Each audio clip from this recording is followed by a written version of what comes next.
Bismillahirrahmanirrahim. Kurban Bayramı vesilesiyle tüm İslam aleminin bayramını en içten dileklerimle tebrik ediyorum. Kurban Bayramı teslimiyetin, kulluğun ve Allah'a yakınlaşmanın en güçlü şekilde yaşandığı mübarek bir ibadet zamanıdır.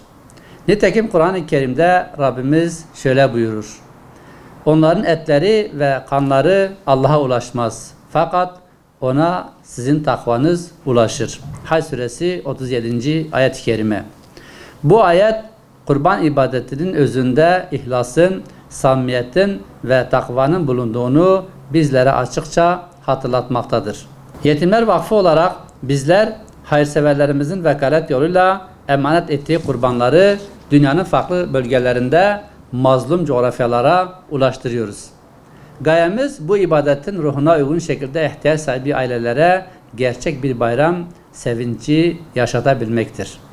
Bugün dünyanın birçok yerinde savaşın, yoksulluğun ve ağır imkansızlıkların gölgesinde yaşam mücadelesi veren kardeşlerimiz bulunuyor. Bizler de emanet edilen kurbanlarla yetimlerin, öksüzlerin ve ihtiyaç sahibi ailelerin sofralarına bayram bereketi taşımaya gayret ediyoruz. Bazen bir kurban payı bir sofraya bereket, bir yetimin yüzüne sevinç, bir aileye ise güven hissettiren bir kardeşlik oluyor. Bu hayır seferberliğine destek veren, kurban vekaletlerini bizlere emanet eden tüm kıymetli bağışlarımıza gönülden teşekkür ediyoruz. Rabbimizden niyazımız, yapılan tüm ibadetleri, hayırları ve paylaşılan emanetleri kabul buyurmasıdır.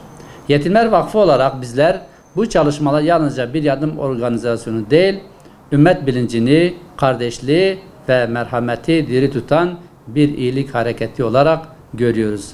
Bu vesileyle tüm İslam aleminin Kurban Bayramı'nı bir kez daha en kalbi duygularımla tebrik ediyor. Bayramın başta mazlum coğrafyalar olmak üzere tüm insanlık için hayra, huzura ve berekete vesile olmasını Rabbimizden niyaz ediyoruz.